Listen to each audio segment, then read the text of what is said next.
All right, guys, sitting right outside. UFC is going on. And I just want to give you an instant reaction. Paddy the Baddy, Tony Ferguson, what did you think?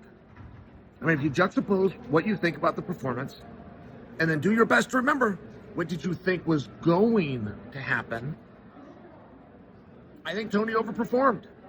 I think Tony overperformed, or I think that Paddy's going to take some lumps here. It was supposedly going to be a real one-sided affair. Now, one thing that happened with Tony is he did not have, when it came to a positional game, he did not have the top position.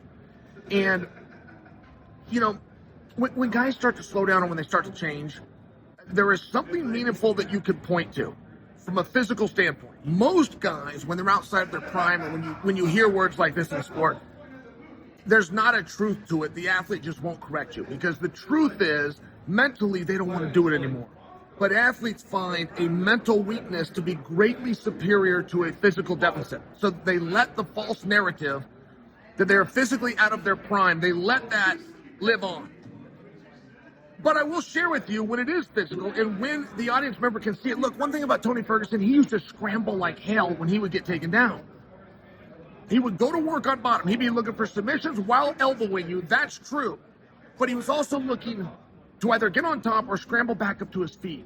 And that was one of the big mistakes tonight. It was surprising to see Paddy end up on top.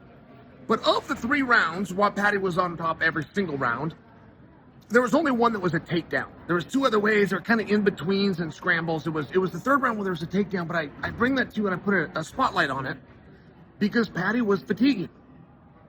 I mean, not for nothing, Tony's training, which largely had to do with conditioning, he was pretty darn fit. And when you see Tony out there, though, and it looked like, even in the stand-up, he couldn't quite find his target. He threw a lot of air balls tonight. Also, when punches were coming at him, he wasn't doing a great job of slipping.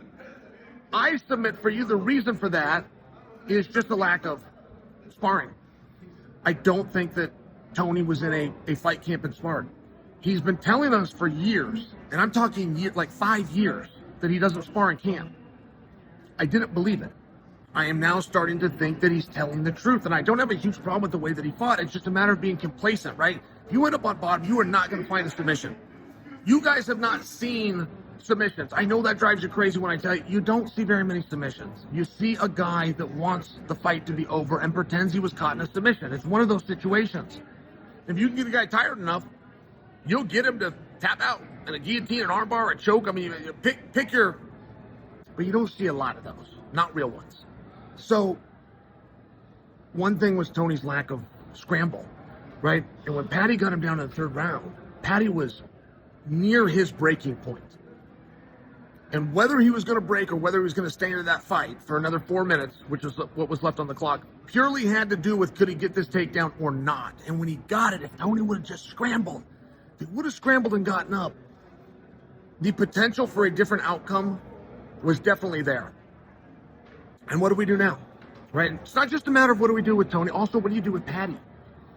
I don't want to give Paddy too hard of a time. I just have a feeling that he's going to get given a hard time. Look, it was a comeback fight for Paddy. We should have never thought Paddy was going to look his best. He's been out for 13 months. It was a meaningful part of the story. It was part of the story that seemingly was left out.